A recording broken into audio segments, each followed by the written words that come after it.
Today is part 2 of flying solo.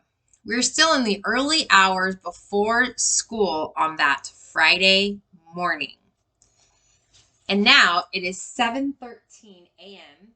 and we're going to meet the character Sean O'Day. He was walking with a dog. They were walking through a huge mansion with many large and beautiful rooms, but the house was the forest and the rooms were made by trees. The trunks grew close together to form walls, and he found he could walk through the walls and enter clearings lit from above by soft light that flickered as it sifted through the leafy branches. He entered one forest room where the light was so green and pure, he sat down for a moment and closed his eyes. The dog came and sat close to him. It was quiet. He sat with his hunting rifle, holding it loosely with the safety on and the chamber empty. "Hey!" A hand roughly shook his shoulder. "Hey, wake up!" Sean blinked, opened his eyes, and saw Darlene. He groaned and rubbed his eyes. He hated getting bumped out of a dream, especially a sweet dream like that. "Come on, bud, it's almost 1:15. You better get a move on or you'll miss the bus."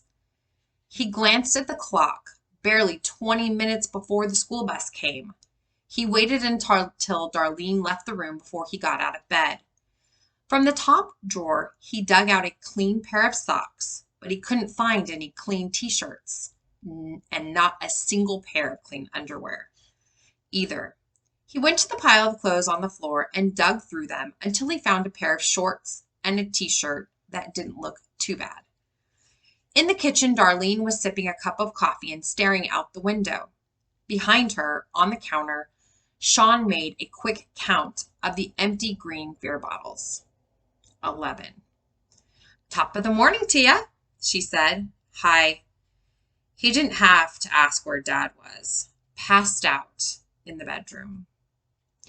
"You've got quite a pile of dirty clothes in your room," Darlene said. "Smells like a locker room in there. Would you do me a favor, Sean? Pick up those clothes and throw them in the washing machine. I'll run it through." "Yeah, okay. I'll do it after school." Darlene sometimes reminded Sean of Dad's last girlfriend, Carla. Carla had been 10 years younger than Dad, and Darlene was even younger than that. She was 22, barely 10 years older than Sean. He opened the fridge. "We got any bagels?" he asked. "We're out," Darlene said. "I'll get some when I go shopping today. You want some scrambled eggs?" "No." "Well, you better eat something," she said. "Don't got time," he answered, even though his stomach was growling something fierce. He yanked a can of soda from a six-pack and tucked it into his knapsack. Then he went back to his room, grabbed a candy bar from the top of his bureau, and slipped out of the house. 7:19 a.m. Mrs. Muchmore. Wendy Muchmore woke with a throbbing headache. Every bone in her body ached. Every joint was on fire. She wanted to go back to sleep, but she couldn't. Today she was subbing in Mr. Fabiano's 6th grade class at the Paulson Elementary School. She had to be there by 8:12 a.m. sharp. She tried to sit up, but lifting her head brought on such a fit of dizziness, she felt like throwing up. She groaned. There was no choice but to call in and take a sick day. They would have to find a substitute for the substitute. With some effort, she lifted the heavy phone book and found the number of the school. "Paulson Elementary School." "Yes, good morning. This is Mrs. Muchmore." Her voice sounded shaky. "I'm scheduled to substitute for Mr. Fabiano today, 6th grade. Unfortunately, I'm sick today and I can't come in. You're supposed to call the registry when you're sick." It was Mrs. Pierce, the school secretary, and she sounded annoyed. "That's district policy. Didn't they tell you that?" "Yes, well, I forgot." "I'll make a note of it," Mrs. Pierce said. "But next time, please phone the registry." She hung up. Wendy sighed and put down the phone. So that was supposed to be Mr. Fabiano Sup.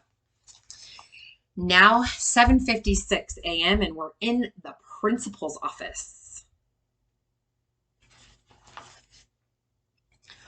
Erwin Peacock sat in his office listening to Peggy Ransom. He had the door closed and a rubber band wrapped tight around his thumbs. Peggy was the mother of a student, Christopher, in Mr. Fabiano's 6th grade class. More importantly, she was president of the PTA. I'll tell you this, a lot of parents in this district are concerned about that 6th grade team of yours, Mrs. Ransom said. Deeply concerned. Pat Kiefer is one teacher who should have never been hired. Sally Walker is in that class. Her mother is a close friend of mine, and according to her, Pat Kiefer does not teach. Every day after school, she asks Sally, "What did you learn today?" And Sally just stares at her. "Learned, huh?" Mr. Peacock leaned forward and rubbed his temples. As a principal, he listened to lots of difficult parents, but there was nobody worse than Peggy Ransom. He dreaded his weekly chats with this woman with her Jaguar, her $500 leather jackets, the rings that sported enormous diamonds on both hands. He closed his eyes. 98% of the parents in the district were wonderful, but the other 2% made him wish he worked as a farmer or a forest ranger. Dana Friedman is supposed to be your superstar, but she's gone to a conference half the time, Mrs. Ransom was saying. I mean, what good is she if she's always out of the classroom? Myrna Riley has her kids brainwashed into following every liberal cause she can get her hands on.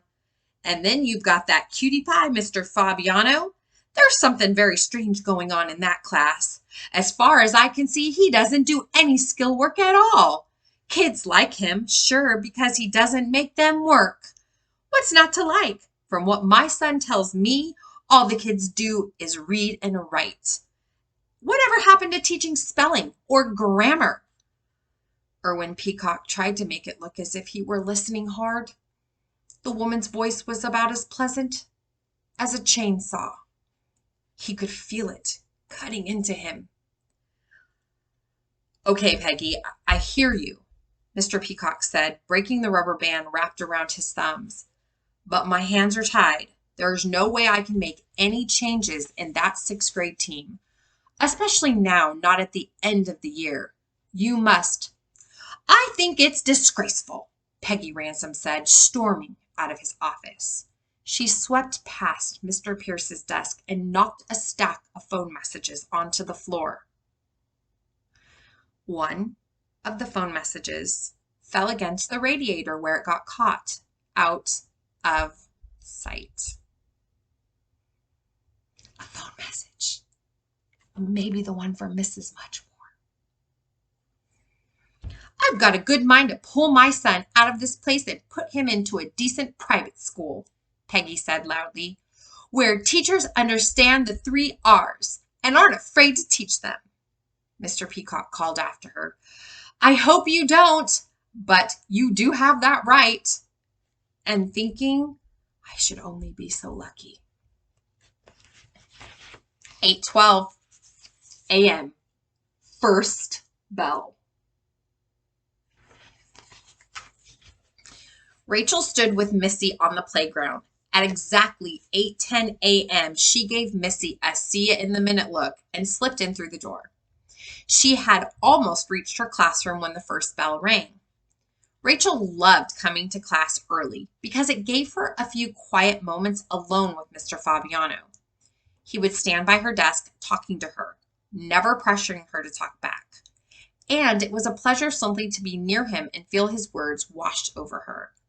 Now she entered room 238 and looked around, but the room was empty. Where was Mr. Fabiano? Rachel wondered. Then she spied the large block letters on the blackboard. Class 6, 238. Good morning. You will have a substitute teacher today. I know you will give to Mrs. Muchmore the same respect and attention you would give to me. You all know the routine for Friday. See you on Monday, Mr. Fabiano." Rachel stamped her foot, and the sharp sound echoed in the deserted classroom. Substitute. As if anyone could substitute for Mr. Fabiano. It was the worst, most depressing way to start the day. And it was a Friday, which meant 3 whole days without Mr. Fabiano. The weekend was ruined. She drifted over to where Tommy Feathers used to sit. A photograph of Tommy hung on the wall, but Rachel turned away from the grinning face and glanced at his old desk. She reached down and quickly touched the surface, running her thumb over the place where a heart had been carved into the wood and the letters TF plus RW crudely cut inside the heart. Missy came into the room and stared at the blackboard. "Oh no, a sub," Missy said, reading. "What a bummer." Rachel and Missy had been best friends since 2nd grade.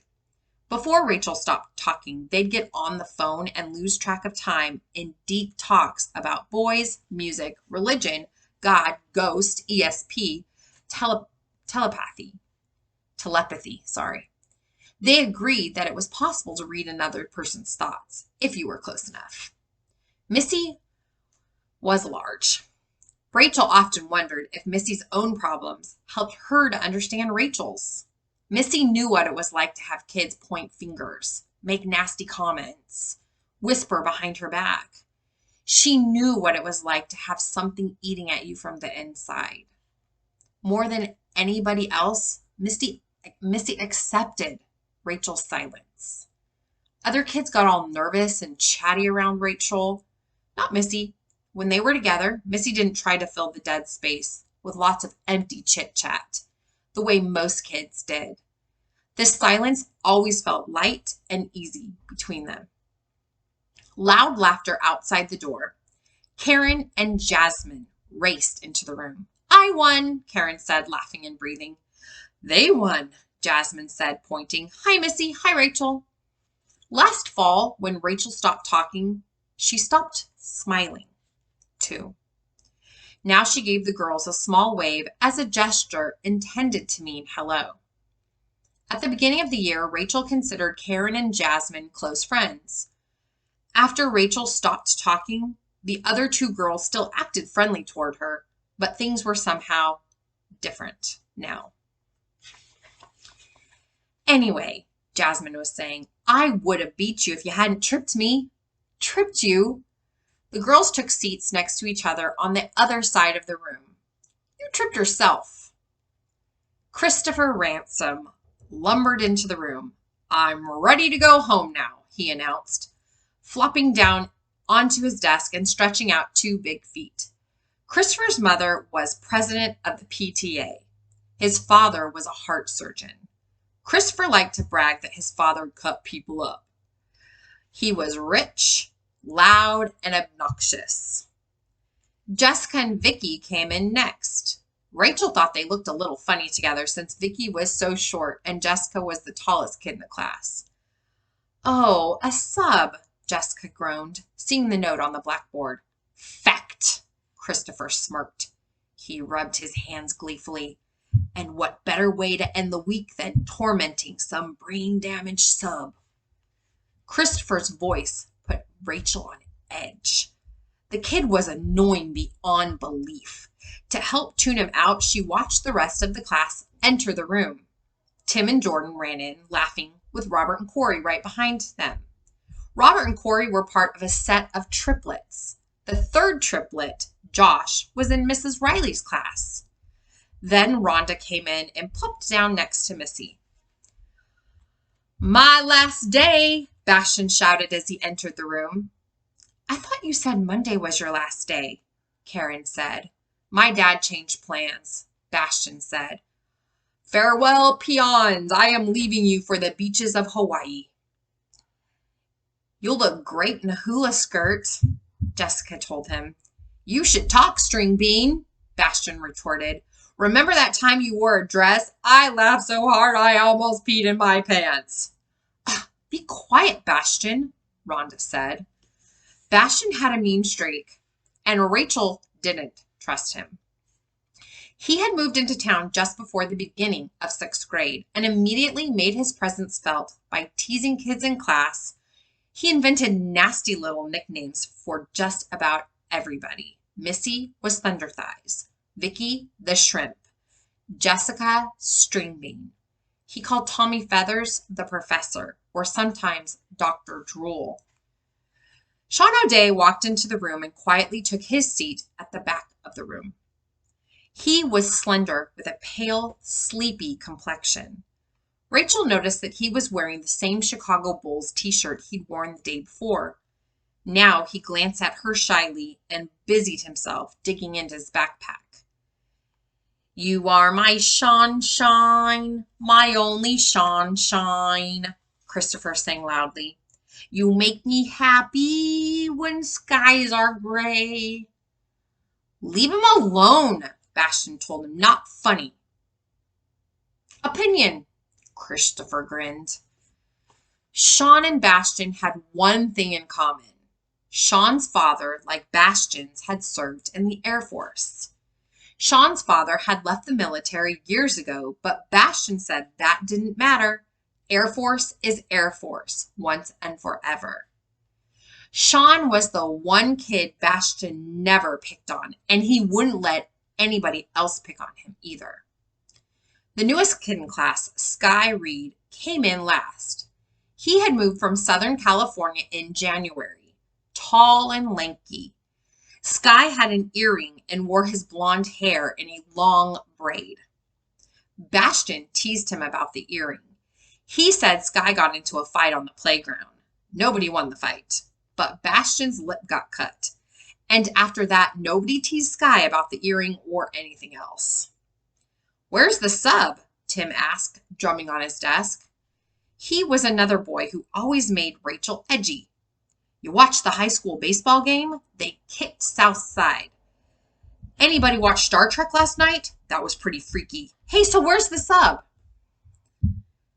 Sub is short for subhuman, Bastian said. Looks like she ditched us. Christopher started to sing, We got ditched by a ditzy submarine, a ditzy submarine. Not funny, Vicky said, not even close. Opinion, Christopher replied smugly. Mr. Peacock came over the loudspeaker to make the morning announcements. Good morning, he said. Today is Friday, April 28th. Fact, Christopher said. It's a beautiful spring day, Mr. Peacock said. Opinion, Christopher smirked. Be quiet, Rhonda told him. Mr. Peacock proceeded to run through the day's business. Sign-ups for jazz band, no cheerleading practice, track meet next Thursday, bring in cans for the food drive. Important reminder, no hats allowed in school. Please stand for the pledge, Mr. Peacock said. Kids looked around, unsure of what to do. Bastian got up first. That was one thing his father had taught him. You stand for the flag always. When Bastian stood up, the other boys started getting out of their seats. Soon the whole class was pledging in ragged unison, one nation, under God, with liberty and justice for all. They sat down. Still, no sub. This lady must be totally clueless, Bastian said, loudly cracking his knuckles. Opinion, Christopher said. It could be a man, Jessica said. Fact, Christopher put in. I'm begging you, Rhonda told Christopher. Be quiet. Attendance, Karen said from the front of the room. Who's absent? I am, Christopher said. I wish, Rhonda retorted. John's out, Bastian said. Really? David's not coming in, Robert said. He got an asthma attack yesterday. Melinda's sick too, Vicky said. Rachel watched Karen fill out the attendance, checking off present or absent. Her eyes lit on Tommy Feather's empty desk. There was no place on the attendance form to check off dead. How many hot lunches? Karen said. Who elected you teacher? Bastian demanded. She's class president, Jessica pointed out. That's her job. Hot lunch, Karen asked again, ignoring Bastian. What are they having? Corey asked. You don't want to know, Rhonda said. Greaseball pizza, guaranteed 90% soaked in grease. Karen counted 8 hot lunches, 5 chocolate milks, and 3 whites. Okay, who wants to bring it to the office? Karen asked. Me. Rachel thought it was funny, by the way everybody raised their hands by habit, even without a teacher. It made her want to smile, but she didn't. Rachel watched Karen standing there, deciding whom to pick. She really admired Karen. The girl was a born leader. Her neat black bangs and dark eyes gave her a no-nonsense look. People took her seriously. Come to think of it, Karen said, I'll go myself. No fair, Tim moaned. Hey, Jessica said, don't forget to tell them about the sub. Don't worry, Karen said, bouncing out of the room. I will give a lecture while she's gone, Christopher announced. No, you won't, Rhonda told him. Why not? Tim shot back. Ever hear of the First Amendment? He has the right to free speech. He has the right to be quiet, Rhonda retorted. Rachel folded her hands. It was more than that, much more. Not just the right to be silent, but the right to remain silent. It was a right protected by federal law. That is all for today. Next time we come together, we will see what happens in the main office when Karen takes the attendance. Flying solo.